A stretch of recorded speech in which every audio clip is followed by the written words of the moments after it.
Good morning everyone, this is your question number 16 उस series का ही चल रहा है अभी। और यहाँ पे आपको बताना है कि ये रिलेशन रिफ्लेक्सिव होगा, सिमेट्रिक या ट्रांजिटिव, है ना। और रिलेशन आपको यहाँ दे रखा है y is equals to X plus 5, जहाँ पे आपका x 4 से छोटा है। तो सबसे पहले देखते हैं इस रिलेशन में कौन कौन आने जा रहा है। पहले तो उसी को चेक कर लेते हैं।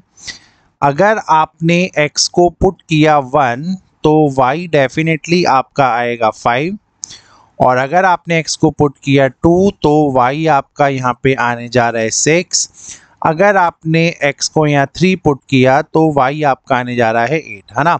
तो इसके अलावा इस वैल्यू को लेके आपके रिलेशन में कोई और ऑर्डर्ड पेयर तो नहीं आने वाला है। तो अब हमें चेक करना है कि ये रिफ्लेक्सिव बनेगा भी या नहीं। ये रिफ्लेक्सिव नहीं बनेगा क्योंकि आपको पता है इस सेट में 1 है तो उसके साथ 1 होना चाहिए था, 2 है तो 2 होना चाहिए था, 3 है तो 3 होना चाहिए था। यहाँ तक तो कोई टेंशन ही नहीं है। अब जब यहाँ पे एक जैसे एलिमेंट आपको इस रिलेशन में दिख ही नहीं रहे हैं तो सिंपल सी बात है, ये आपका रिफ्लेक्सिव यहाँ होने ही नहीं जा रहा क्योंकि एक जैसे नंबर यहाँ नहीं है। वहीं सिमेट्रिक के लिए हमें पता होता है अगर ए बी एक रिलेशन में है तो बी ए को भी होना चाहिए। अब इसका मीनिंग क्या है सर? इसका मीनिंग ये है, आपने देखा आपके रिलेशन में 1 और 5 तो थे, है ना। अगर मैं 1 डालता तो okay this is 6 and this is your 7 and this is your 8। ये तो सारा ही बिगड़ गया, रुको इसको सही करते हैं। 1 डालने से आपका 6 आता, 2 डालने से आपका यहाँ पे 7 आता, ठीक है। तो आप ये देखो कि इस रिलेशन में सिंपल सा लॉजिक है। अगर यहाँ पे 1 6 इस रिलेशन में है, अगर 1 6 इस रिलेशन में है तो आइडियली 6 1 को भी यहाँ होना चाहिए था इस रिलेशन में, लेकिन ये इस रिलेशन में अगर नहीं है तो सिंपल सा लॉजिक है कि ये भी आपका सिमेट्रिक नहीं बन पाया। वहीं transitive is a very special case. अब यहाँ देखिए, ए और बी अगर इस रिलेशन में है और बी और सी भी इस रिलेशन में है तो ए और सी को भी उस रिलेशन में होना चाहिए।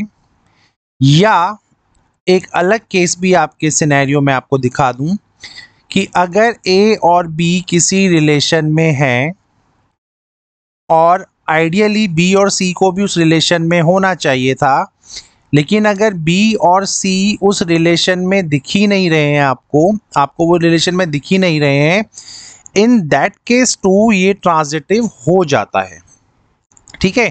तो आइडियली क्या होता है, ए बी को और बी सी को होना चाहिए, लेकिन अगर ए बी है और बी सी नहीं है ना रिलेशन में तो भी ट्रांजिटिव हो जाता है। फॉर एग्जाम्पल यहाँ पे 1 6 है, लेकिन कोई दूसरा नंबर यहाँ ऐसा नहीं है इस रिलेशन में जो 6 से स्टार्ट हो, तो 1 6 के लिए ये ट्रांजिटिव है।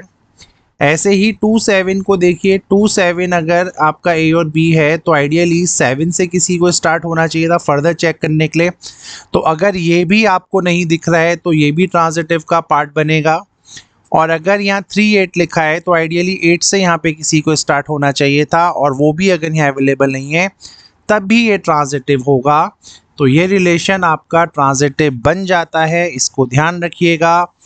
अगर रिलेशन में ए बी है और रिलेशन में बी सी भी है तो अगर ए सी जब होता है तब ट्रांजिटिव होता है, या रिलेशन में ए बी है और बी सी नाम की कोई चीज़ ही नहीं है तब भी ट्रांजिटिव होता ही होता है।